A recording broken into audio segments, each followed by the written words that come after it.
Welcome to Cultivating Curiosity, where we get down and dirty with the experts on all the ways science and agriculture touch our lives, from what we eat to how we live. I'm Emily Davenport. And I'm Jordan Powers. And we're from the University of Georgia's College of Agricultural and Environmental Sciences.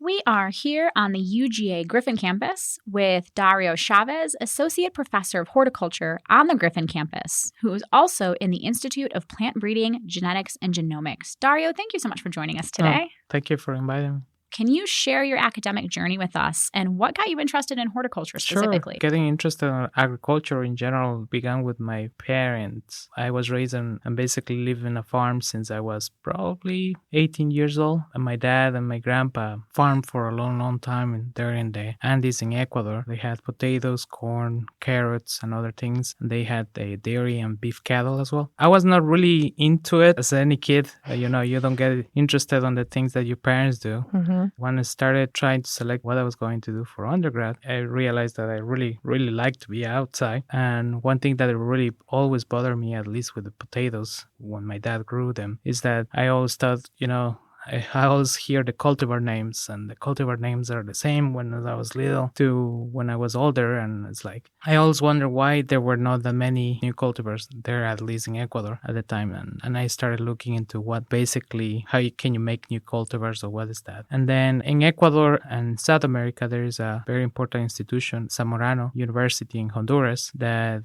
basically is probably one of the highest ranks in agriculture in South America and Latin America. And I started looking into it, and my older brother encouraged me to apply for it. I got in and I started studying agronomy. After that, I still wanted to continue learning how you create new cultivars, work with new cultivars. My plan was, I always like to eat what I grow. What I mean by that is being outside, and if I have the chance to grab a fruit or something, that was kind of my ideal crop. So I started applying for programs, and I was able to get into a master's in the blueberry breeding and genetics program at University of Florida. And then I stayed there too for my PhD, working peaches, plums, and citrus. Once I was about to be done, a position came open here at UGA, and I applied. And basically, I have been here since 2014. Well, advance congratulations. Yeah, thank you. On 10 years with UGA. That's exciting. Mm-hmm. Yeah, that's very exciting. So many crops, including peaches, are affected by temperature, which is particularly important to consider in the face of a changing climate. And we've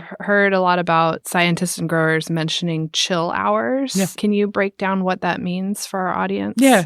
So it's something interesting about at least this time of the year. This is the time of the year if you probably contact Time Nogs at the Weather Network, and if they were looking at a number of clicks looking at the weather stations, you would see that there's a lot of access of the data for the weather stations. And this is related to chill hours. Chill hours basically is just a measure of how many hours of temperature we get between 32 and 45 degrees. And what happens with respect to the plant is that our plants in early fall, the leaves start dropping and the plants go into a dormant stage. And what they need to come out of that is chill hours.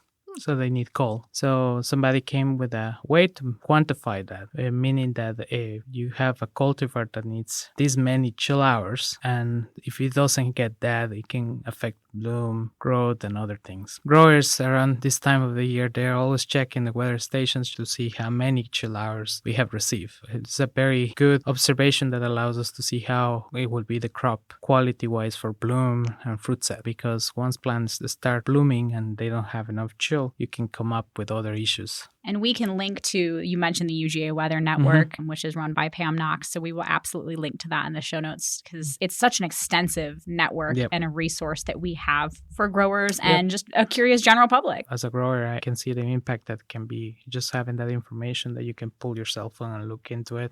Mm-hmm. And you know that somebody's actually making sure that the system is working all the time. Well, and we know the importance of the chill hours, but we also know that a late frost combined with less winter chill hours sounds like it can be a big blow to the peach industry's production. What does this mean for the future of peaches in Georgia? It's funny because we were just talking about this, and so I am in charge of the peach session for this Southeastern Fruit and Vegetable Conference in Savannah, and talking to the growers last year. This year I decided to focus on these conversations because we thought that it was important to think about this. If I am a grower or researcher, I keep thinking, well, are the late freezes happening basically later and later in the season, or are they happening early or at the same time? And the funny thing is that when you plot historical data of the last freeze, it's pretty much a flat line. There's some variations, yes, like sometimes they will come really early, and some other times will come April. So there's a fluctuation in time. But when you plot a trend line, it comes to a flat line, meaning that it's not that the date becomes later or later. Problem is actually that, we talk about chill hours, and chill hours are affected by warm weather. So, if our peaches, let's say, they have accumulated the chill that they need, and we get a wave of heat, and the plants say, well, I have what I need for bloom, so I'm just going to go ahead and start blooming. So if we had a December that is pretty warm, what it tends to do is that peaches in general, and even blueberries and other crops, they say, okay, let's go. So last year, for example, we were 2 weeks ahead on bloom, what normally happens. Okay. So if we had that freeze date, it was not different to other freeze dates that we have other years. What it was different is just the conditions that we had in December that made that basically the plants just start moving. It basically put us in a very susceptible or tender stage of development where the freeze just took us out because we were so ahead. And, so it's kind of a combo. This year, for example, if you look at the winter that we have, it's very uniform. We haven't really gotten a hot day between the winter. And to get to the 60s is like a day like today where we have 60s but it's rain, and so it's not like the sun is beating on the plants and telling them, wake up. Correct. Although they are ready to wake up. What it means that if we get a week of warm weather, more likely they will start moving. But it has been a really nice winter for accumulation of chill. And the plants basically are just sitting there waiting. I prefer this because there's no surprises. There's something that the growers can work with. If we get warm weather and then all of a sudden a freeze comes out of nowhere, that's a problem. But of course, we have that option too this year. We hope that because the plants are uniform in their chill accumulation, hopefully they just take better these fluctuations in weather until truly we're there to bloom. We know our peaches took a big hit last year, and we covered that quite extensively through CAES. So we'll link to some of those stories in the show notes as well. And I can't even fathom what that looks like for some of these growers. I mean, I lost production on my 3 household blueberry plants, but I can't imagine your livelihood requiring this and to have it be just hit that hard. And every year is different. What was the worry last year, it may be not the case this year. And so I always say that I have so much respect because they basically roll with the punches, and sometimes it's a perfect season where there's no problem, there is crop everywhere. So we're hoping for one of those, because having 95% loss on their crop is a lot, and if you have to pay the bills and keep up with your responsibilities, it's always important to just have something that they are producing. Besides the share market of peaches for Georgia, it's always important to have some of those peaches in the market just to make sure that we're here. Absolutely. That's not for the faint-hearted. Not at all. So along those lines, can you tell us more about how you're working with growers to develop peach varieties that might be more successful in the face of a changing climate? When we think about peach cultivars and also production management techniques, what we're trying to do is get something that will help us not get affected by weather as much as we normally do. As a breeder, we're looking at evaluating material that we have been producing for decades. What I mean by that is that some of the materials, before they are released to the market, they have been evaluated for 16, 17 years. And the idea is that you want to see consistently a crop. And even if you know that there was a freeze this year, let's say, and 95% of the commercial production is gone, you want to see cultivars that still have fruit on them, because, having fruit and not having fruit makes a difference. The idea is that something that even when you have those kind of conditions that can break a crop, in general, you still have a cultivar that basically will still produce some. The same thing talking about chill. By whatever happens weather-wise, we don't get the accumulation of chill that we need for a plant to bloom. We want a cultivar that can take those swings too. So adaptation is probably the big term that it will have a lot of different connotations basically for us. Chill accumulation can bloom without that many chills hours. And if a freeze comes, do we have enough flowers still left that will produce a crop? Because people don't realize, but a peach tree can have 5,000, 6,000 flowers, right? Wow.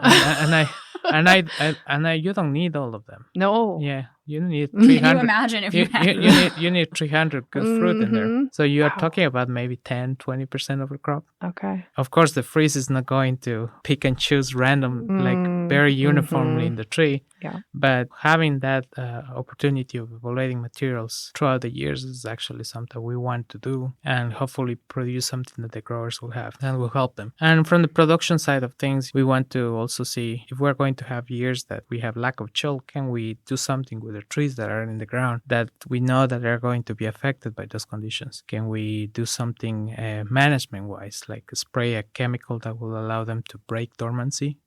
Or some techniques that will help them basically still bloom and fruit set normally. And in the case of the freezes, the same thing. Can we come up with a technique that can help? Everybody that knows about blueberries has seen probably the overhead irrigation, freeze protection, where you see all the icicles and blueberries. Well, you could do that in peaches, but in Georgia it's really not feasible just because the amount of acreage and also the soil type that we have. But you can use wind machines. So some growers use wind machines to be able to bring that heat from the upper layers of the air down and mix it up and warm up to where the plants are. But we are looking into new techniques to hopefully have something that the growers can use. And we're trying to hit the problems with different solutions just to have some different tools that hopefully will help in the future. From the breeding side to the production side to the management side, there is so much that's going into that peach that we're bringing home. There is production from the southeast or the east coast is completely different to the west coast as well.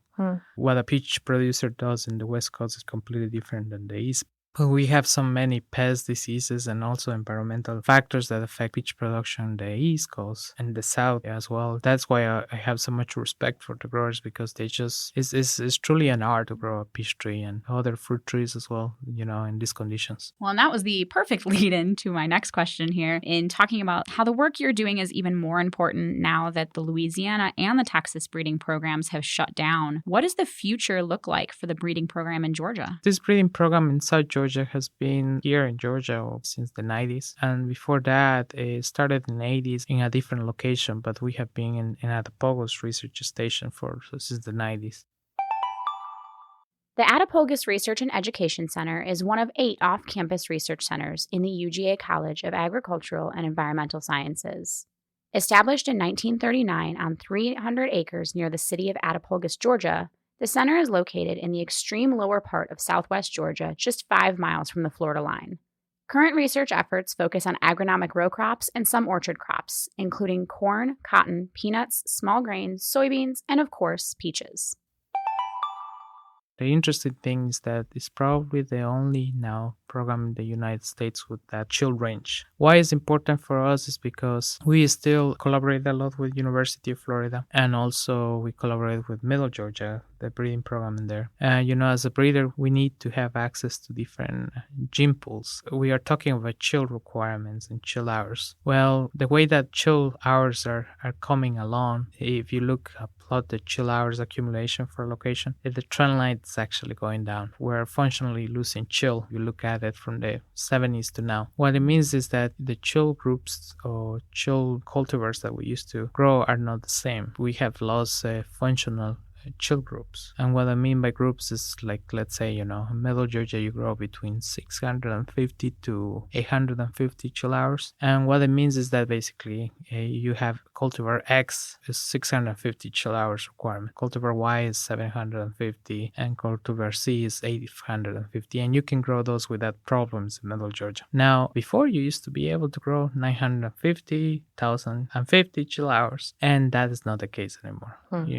You could grow them, the plant will grow, but you will not be able to set a crop, which, functionally speaking, tells you that is not doable. So for a breeding perspective, having the access to those gene pools helped us because when you cross, let's say, a high chill cultivar with a mild chill or low chill cultivar, what happens is that the hybrids actually come in the middle. Huh. So for us, having locations in differential areas are important because that allows us to have the hybrids in there and be able to collect pollen of things that we need and then bring the pollen back to different locations. So we have basically a kind of a middle ground. So having that collaboration group allows us to basically look at materials from 150 chill hours to up to 800, 900 chill hours. Wow.